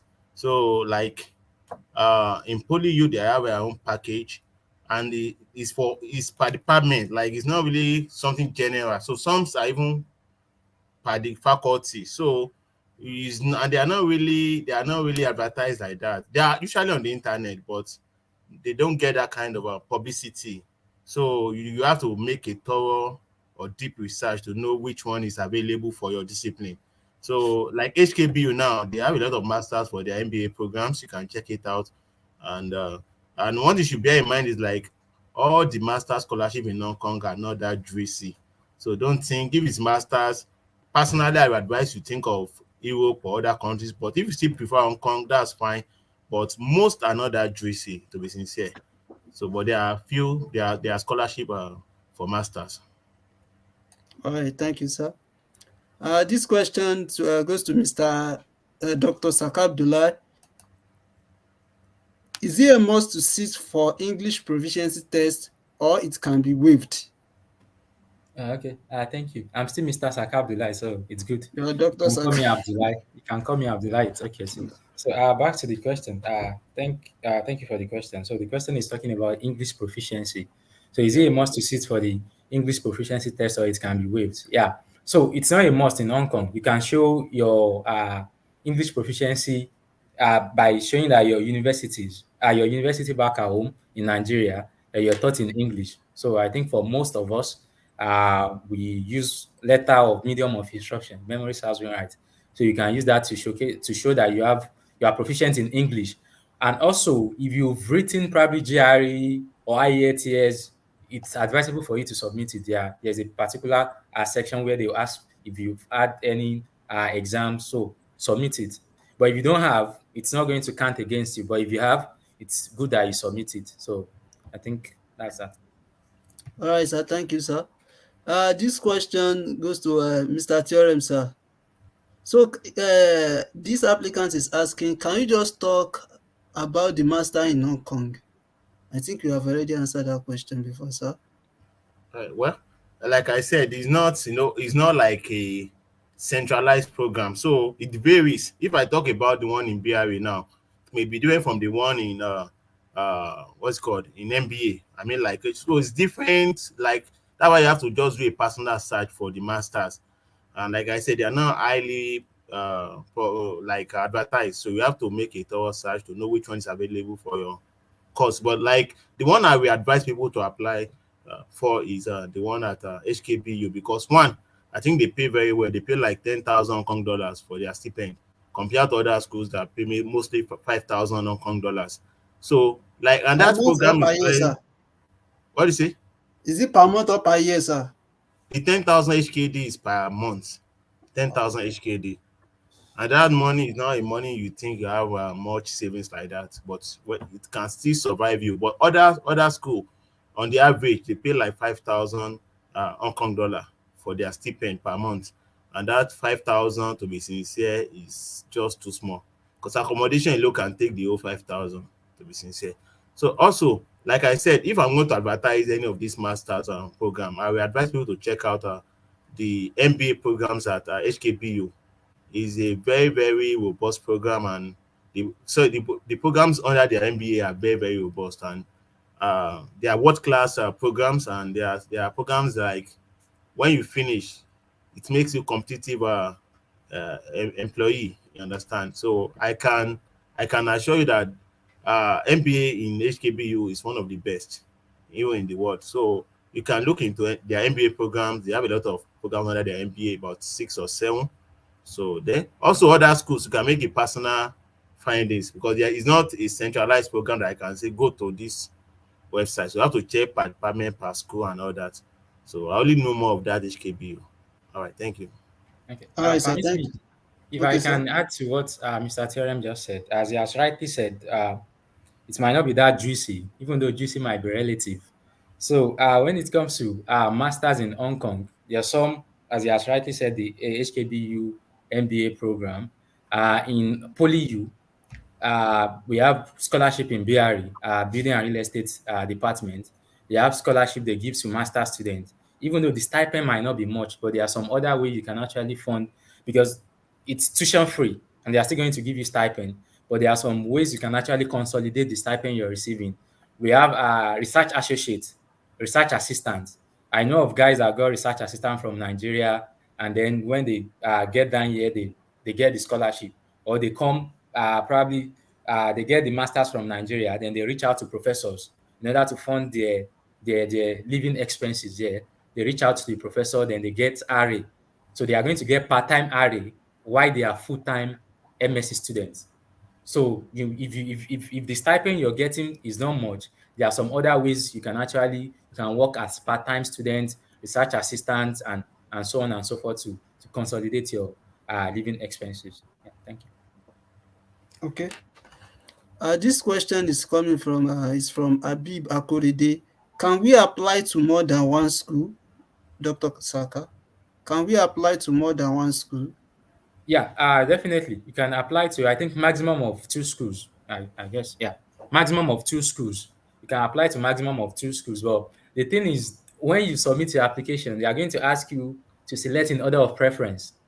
So probably your first choice and your second choice. So if you end up getting fellowship in the two schools, they're not going to give you for the second choice. They're going to give you for the first one. And there are some things for you to actually consider when you're selecting the first choice and second choice. You need to look at who do you think you stand the biggest chance with? Probably the professor. You know from the way this professor will interact with you. Maybe he show high interest in you, and the other professor in other school is just is just probably is not really that interested in you, rarely responds email, even though that might not really mean he's not interested in you, but you need to look at the body language too. Body language actually matters, because at the end of the day, the supervisor will nominate you to the DRC, and so on and so forth. So you can pick two schools to answer summarily. You can pick two schools, but you still need to select them in order of preference at the end of the day. Okay, sir. Thank you, sir. This question is from Umar. Umar, Mr. Theorem, sir. Please, are we? Please, how can we get tips on getting a supervisor? Tips Okay. on getting a supervisor. Okay. Thank you for your question. Uh, Getting a supervisor, to be sincere, is a topic that I mean, like, like that can even start on his own. I mean, securing a supervisor. So because the reason why I said that is like many people they miss it, but and that step is the first, and not just the first and the most important step in all the application process. Because if you listen to many of the students here, they will tell you that, or many of the scholarship about this here, they tell you that everything about Hong Kong is your supervisor. Even when you get admission, everything, your coursework, your supervisor will be the one to approve anything. You want to buy anything, you have problem with the school. So everything is about the supervisor, or even right from the application stage. So, and securing the supervisor, like you said, is something like you need to do your due diligence. And there are some things, some people is that there was a time I had issue with someone who was saying, yeah, even all this scholarship you can always get information online. But I can tell you that in 1,000,001 times that you can't get all information. Even you can't get real information online. Let me be sincere with you. When you talk about anything in life, you can't get real information online. So, what are the real information I will tell you about your supervisor? What are the due diligence you need to do about securing it, or the tips about securing the supervisor? These are my own personal tricks that I can give out. It's not like maybe the kind of general thing, because that's why I say that they are like coded information. So one of the things you should do is first identify your potential schools.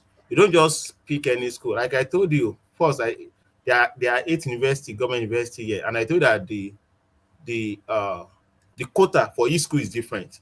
So like the last school now, Edu HK, sometimes they give them like 6 slots out of 300 slots. So how do you want to compete for 6 or 4 slots? But schools like the first one, HKU, HKUST, PolyU and Co. Like HKU and HKUST, they give them like maybe 70 something slots. You understand? Out of 300, they already have 70 for HKU, maybe 60 for HKUST, maybe 50 for HKCUHK. Yeah, PolyU maybe like 35 or 40. You understand? So the first thing is work with that slot. You understand? So make sure, like, another thing I count as a trick is this: ask questions from people who are there. Like one of the questions I asked during my time was, which school taking more Africans? I won't lie to you, some schools here don't take more Africans. For example, there have been a time that HKBU were taking maybe on the average, maybe 2 per year, or maybe 4 per year, maybe 2 Nigerians.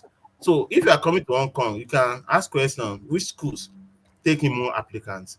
So, and I think for now, you can work on the first 5 universities. You understand? So they take in more Africans, especially PolyU, CTU, HKUST. Those three taking more Africans, more Nigerians. So another trick I can also give out is you can also make your own due diligence to know your supervisor, your proposed supervisor, does he take blacks? I'm not trying to be a racist here, but let's be sincere that I said there are some, not that because of racism or anything, but they just maybe a kind of phobia. You understand? And there are some that even if you count their research students, 2/3 of their research students are blacks, you understand, or maybe half of their research students. So be sure that maybe probably you can just make some inquiries to know that blacks have actually worked with that your proposed supervisor in the past. Those tricks really work. Like my own supervisor now, every blessed day, the man take at least one Africans. So it's one of the things that give me confidence when I write him, that the man take Africans. Like in the past, he have been taking at least one African, one Nigerian, sef. Not just African, because sometimes he take one Nigerian, one Ethiopian, you understand? Or one Nigerian, one Ghanaian. But I know that he loves African. So compared to some that are never, have Africans as their students, so it will be difficult to convince such people to. So another trick is to get this to secure supervisor is check the man's work. Has he won any grant in the past? In Hong Kong here, because the border of the scholarship HKPFS is they call it studentship. So if you miss out of HKPFS and you have a solid application or a strong application, your supervisor can go to the extent of getting you a studentship. So that studentship now. So what I'm trying, but most time those studentships usually are awarded based on maybe how resourceful is the man, has he won grant for the schools, has he won grant for the department, has he won, no. So be sure that maybe just read the profile very well on the website. Has this man won grants in the past? Because winning grant really helps supervisor to take in more students. Like my supervisor, every year it takes on average maybe 5, sometimes 6. I'm telling you, in a year. Compared to some, because my supervisor usually win a lot of grants. But at the moment he has left Hong Kong, is now in Macau. But what I'm saying is like the man usually taking students because he wins a lot of grants. Unlike many supervisors that maybe because they don't win grant, they just give them one slot. So they only take in or admit just one research student in a year. Do you get those tricks now? So another tricks is be sure that you can convince him during the maybe interview. You know, I tell people like interview or research proposal should be the easiest thing to do. Why I said so is one, you are not solving a problem. You are only proposing a way to solve a problem. So even if it looks as if the way you are proposing may not work, be sure that it's something that is feasible a little. Like, it's a research. If it works, then the question is, why are you not doing it? That's my question to you. I'm writing a research proposal that I'm very sure that my model will solve the problem. If my model is saying sure, do you think it's worth doing? No. So what makes it a research? Because you don't know the end. You are only proposing at that stage. So be sure that you're able to convince your supervisor during interview or during the exchange of emails. You understand? So what else again? I think that's all. Maybe Dr. Saga can add more to it. All right, thank you. You've done justification to it, my boss. So it's just probably if I can just chip in one or two things as just to consolidate some of the points you've mentioned is when you're looking out for supervisor, try and be catchy with your email. Don't send lengthy emails to professors. Professors don't have time to be reading lengthy emails. They receive so many emails. So make sure your email stands out from others. And aside from that, don't look at just only full professors. You can contact assistant professor, you can contact associate professor. And another thing when you're searching for professor is make sure you're quite aware of the current research the person is doing, so that when you talk or when you write email to the person, you're writing email from an informed perspective, not like you're talking about optimization and the person is doing probably something entirely different. So make sure your research area that you are proposing aligns with that of the professor. And if you can get a mole, as I've suggested earlier, probably an informer in the research team, it's not a must, but it goes a long way. Probably at the end of the day, the informer might be the one to actually recommend or even mention you to the professor. I've seen scenario like that, and I think I've done that in the past. Like I'll be the one to mention a particular candidate to the professor, like, oh, there's a particular candidate I would like to apply for HKPFS under you. So if you can get that, good. But if you can't get that, it's not bad. Just make sure you tailored your email to the professor.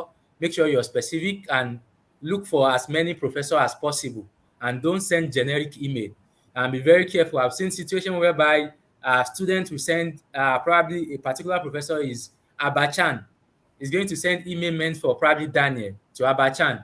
So once the professor sees that type of email, some professor will be like, oh, probably he made a mistake, or probably I think this one is not diligent enough. He's not really diligent enough to know that he's sending the email to the wrong person. So be careful. And there's a material, there's a particular article on how to contact supervisor. Probably I think it has been shared on ISL before. Perhaps you can reshare it on ISF again on how to contact supervisor, some of the tips for you to contact supervisor, and some other tips that will be useful for you moving forward. Yeah, thank you. Okay. Another question is that on contacting a supervisor, do we need to attach a research proposal, Dr. Saka? When you're contacting supervisor, it's not for me personally, it's not encouraged for you to attach a research proposal because one, you don't know what current area somebody might have been working on, probably optimization or beam for the last 20 years, and recently you decide to change direction. Oh, I'm no longer working on that area. I want to go on I want to go in this direction. So make sure you what's it called? You initiate contact with the professor first. Then once he has already agreed that, oh, I'm going to serve as your supervisor, proposed supervisor for the HKPFS, then you can ask. Everybody has their own, what's it called, preferred way. My own method is I advise people like, okay, after he or she has agreed to serve as your supervisor, now send message, a follow-up message that, oh, dear professor, thank you very much. After thanking him, then ask him that, oh, would you like me to come up with a particular, with proposal in a particular area, or do you want me to key to a particular ongoing research project? Probably the professor already won a particular project, a particular grant, and is looking for students that are going to carry out the work. So these are some of the area where the informer comes in. The informer can actually inform you that, oh, the professor is looking towards working on machine learning now, is looking towards working on AI. But if you don't have an informer, you can look at some of the recent work. But in essence, in summary, it's not encouraged. For me personally, it's not encouraged for you to send proposal. So it's after he or she has already agreed to serve as your professor, then you can now start talking about proposal. For me, that's what I did. Probably Theorem can share experience on how he went about the proposal of a thing.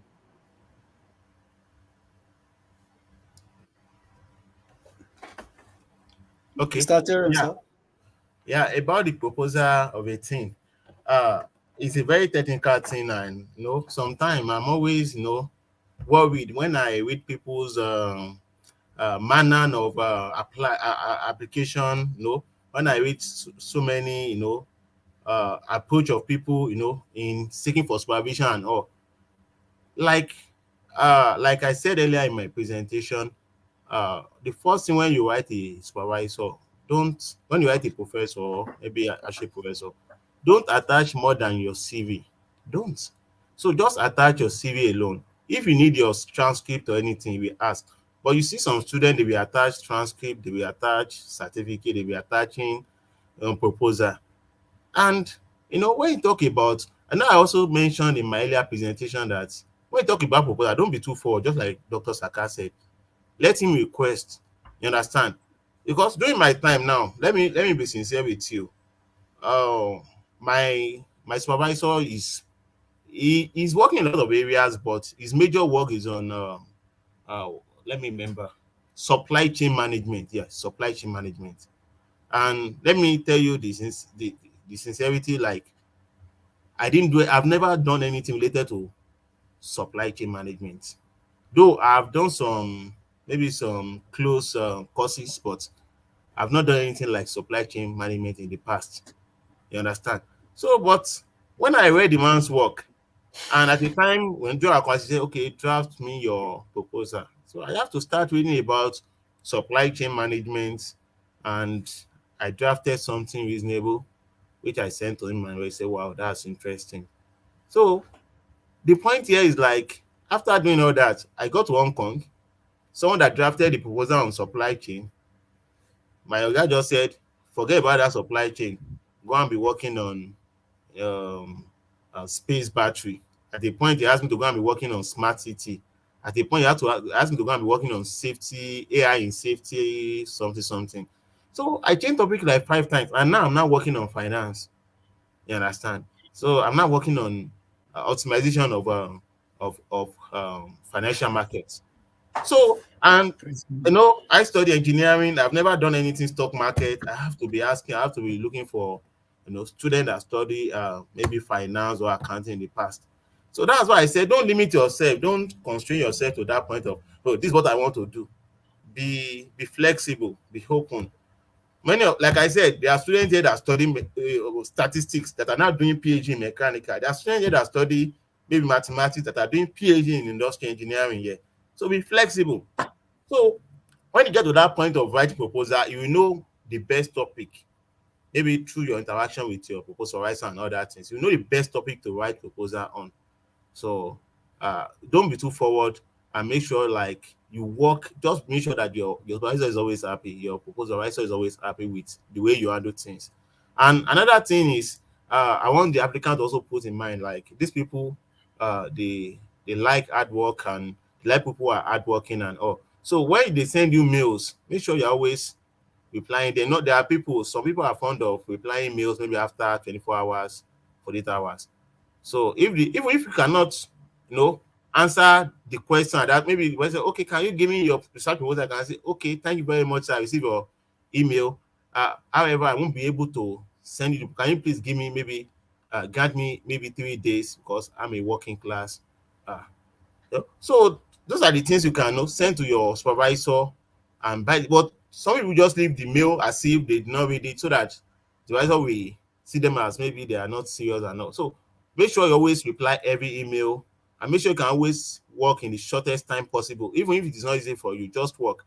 I remember there was a time I even while in Nigeria and while in Nigeria I was a banker, you know, 7 to 7 and all, and still my supervisor will giving me a lot of tasks, you know. And you know, there was a day I told him, like, sir, it's not easy. I work 7 to 7, and there is no like getting no, nothing, nothing. And sometimes he give me a lot of assignment, even though I've not resumed school, I've not even started and all. He said, you just have to cope. So I don't have option than to cope. So when I get back home, I have to go and look for fuel, power generator, and also they like to see you as a hardworking fellow. So please be hard work and always reply to emails promptly. All right, thank you. Okay. Dr. Saka, this question is from, let me just share it, from Sanumbo. Is it true that one cannot get Hong Kong resident permits after graduation? Is it true that one cannot get Hong Kong resident permits after graduation? Um, that's quite a tough one. It depends on what you call Hong Kong resident permits. I think by that you're referring to permanent residency. So in Hong Kong, the system they operate is you need to stay in Hong Kong for 7 years before you can get a resident permit, before you can get permanent residency. And the 7 years is inclusive of your study period. So let's assume you had probably 4 years PhD like myself. So after 4 years PhD, if you do probably postdoc for 2 years, or you do some other running around in Hong Kong for the next 3 years, then after that you get your PR. I've seen people that actually do that. I think I know a couple of Nigerians have done that because the Hong Kong resident permit, the Hong Kong permanent residency give you opportunity to a lot of stuff. And as we've said earlier, Hong Kong is one of the best, is one of the most developed city in the world. It's a financial hub. So there are so many opportunities, that there are so many perks and benefits that comes with you being a permanent resident in Hong Kong. So it's not true that you cannot get permanent residency permit after graduation in Hong Kong. However, what it is true is that you cannot get permanent residency within 7 years. So you need to stay in Hong Kong for 7 years, minimum of 7 years. So after 7 years, then you now apply and they are going to give you. In order to, let's say, this question now. Okay, immediately someone finishes her PhD, is it a must for the person to leave Hong Kong immediately, or he or she can still stay in Hong Kong for some times? Oh, okay. Theorem? Or should I take that? You can take that, sir. It's Oh, still the okay. same question. So when it comes to probably you go to HKPFS or you go any other scholarship and what have you, you add your PhD, you're done with the PhD. I'll be sincere. In Hong Kong, there is something that is called graduate visa. I've forgotten the name. Pardon me. So you get the visa for 1 year. You don't need to have a job. It's not only even PhD. If you finish from masters or PhD or any degree in Hong Kong, any postgraduate degree in Hong Kong, you have an opportunity to get 1 year visa without getting a job. So within that 1 year, they expect you to get a job. Then you keep renewing. So the 1 year, it's more or less like automatic, but you need to apply. But once you apply, they are going to give it to you. So within that 1 year, you need to secure a job in Hong Kong, probably in the industry, or you want to continue in academia as AP, postdoctoral researcher, or what have you. So the 1 year is like guaranteed, but you need to apply. So that's the thing about graduation and staying back in Hong Kong. Okay, sir. Mr. Terem, sir, this question goes thus. Are there school with free application?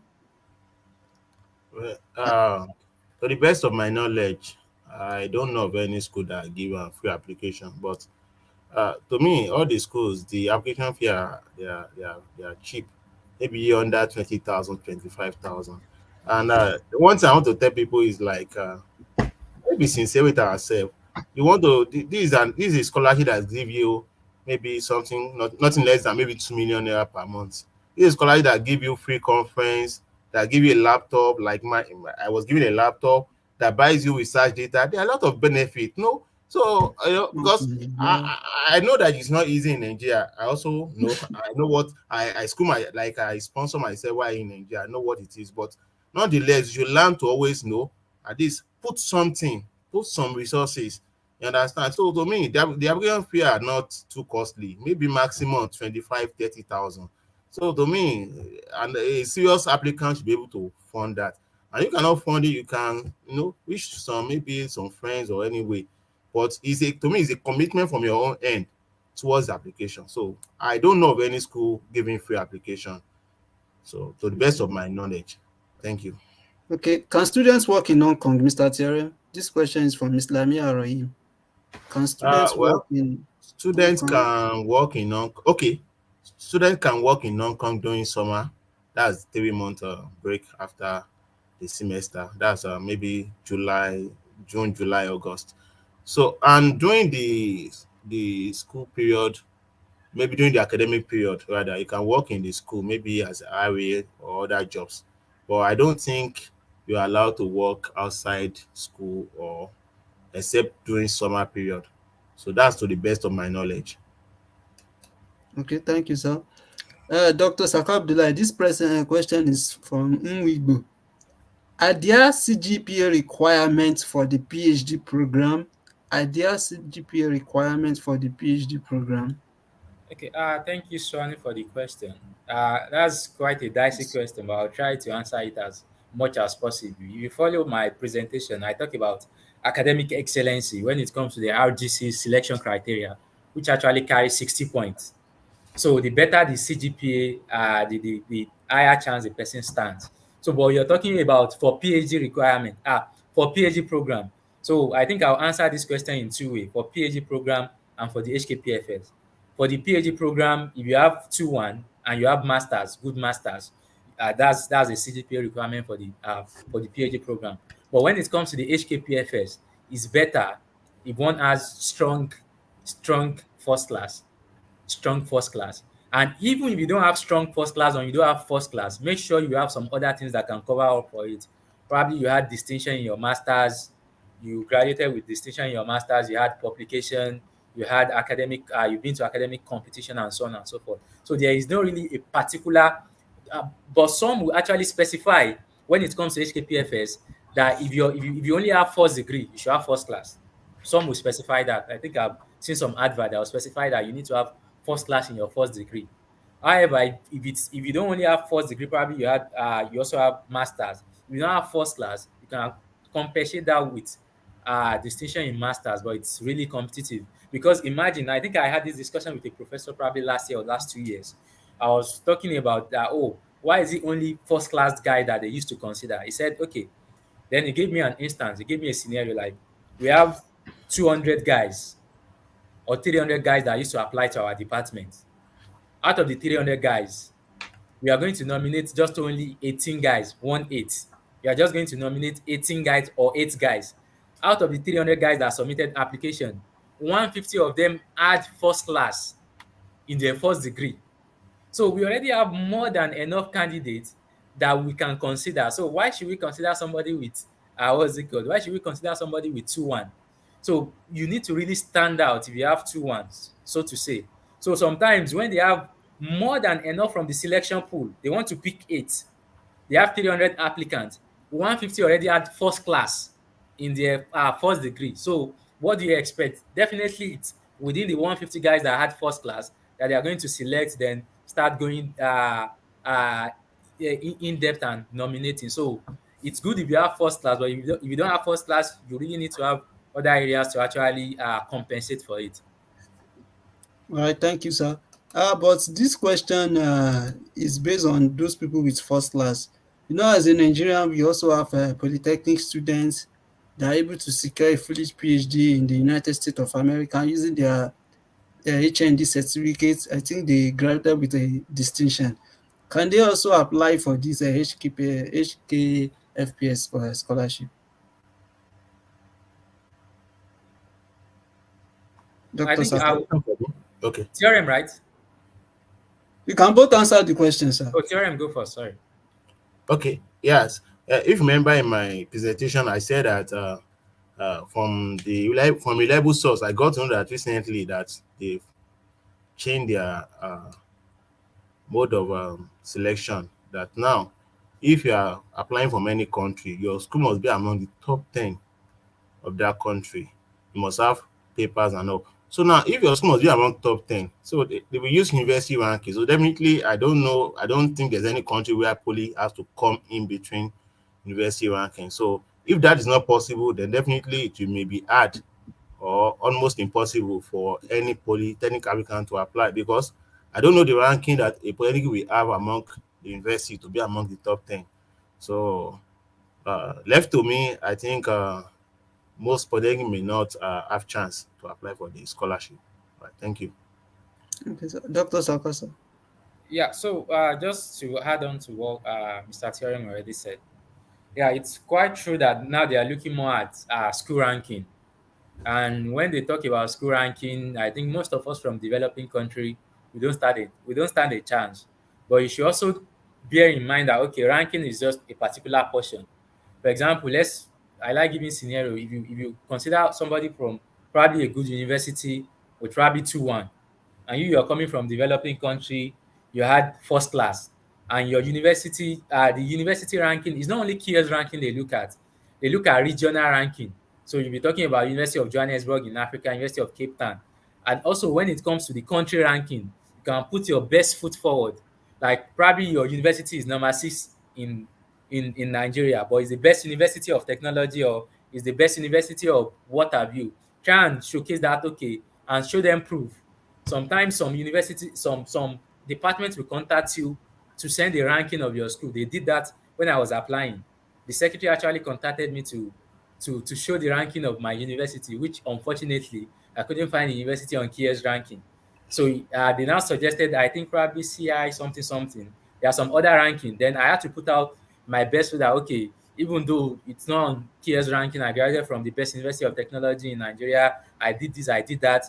So in summary, when it comes to Polytechnic, I have not let me just limit it to my experience. In the last 5 years, I've been in Hong Kong. I've not seen anybody coming from Polytechnic.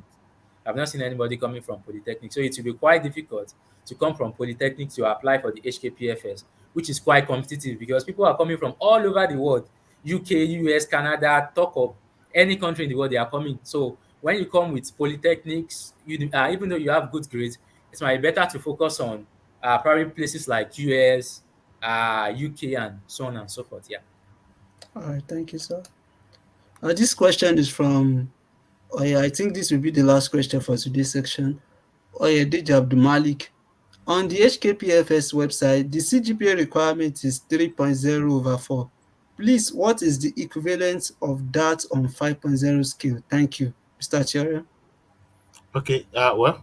The grading system in countries varies. Like in Germany, I think they use 1 to 10. Some schools use um 4.0 maximum grading system. Like I finished from University of Ibadan and the grading system there operate on 7. 7.0. So some schools I think 5.0 and like that. So I think it's the equivalent of those grades that matters. Maybe first class 2-1, 2-2. So if 3.0 is 2-1, to me 2-1 is 2-1. The equivalent of a scale, I don't think it really matters. It's only US that actually do all these ways to convert. So if you want to do the equivalent, you can actually go to West and probably do the calculation there. There's always a free version part of it where you just enter your score and it give you the equivalent in 4.0 scale. But left to me, since it's going to be Asia doesn't really do conversion. So 2-1 should be 2-1, first class should be first class, and 2-2 should be 2-2. So that's my own thinking. Thank you. All right, thank you, sir. Any suggestion about them, Dr. Saka? Because this will be our last question for today. Okay, so as regards that, they might specify that 3.0 or 4.0, 3 or 4 as the CGPA requirements, but deep down, they are looking for perfect CGPA. But it doesn't mean if you don't have perfect CGPA, don't apply. Apply. And what's the equivalent of that on 5.0 scale? For me, I don't really know the equivalent. For me, I had our CGPA I finished from FUTA. It's based on 5.0 if they've not changed it. So it's based on 5.0 scale. So what I did was I converted it to percentage. Okay, my CGPA is 97 or 98%, 98 percentage. 98%. So with that, you can have it at the back of your mind that okay, 98% of 100%, that's quite high. And I think as Theorem has rightly said, first class is first class, second class is second class, and third class is third class. Yeah. Okay. Thank you very much, Dr. Saka and Mr. Theorem, for this great lecture. And also thanks to our listener. This will be the end of today's section. So kindly follow us on our YouTube channel for another edition of our International Scholarship Information section. Thank you very much, sir. So we are going to end the section right now, sir. Thank you All very right. much. Thanks for Thank having you. me. Bye. Welcome, sir. Bye, sir.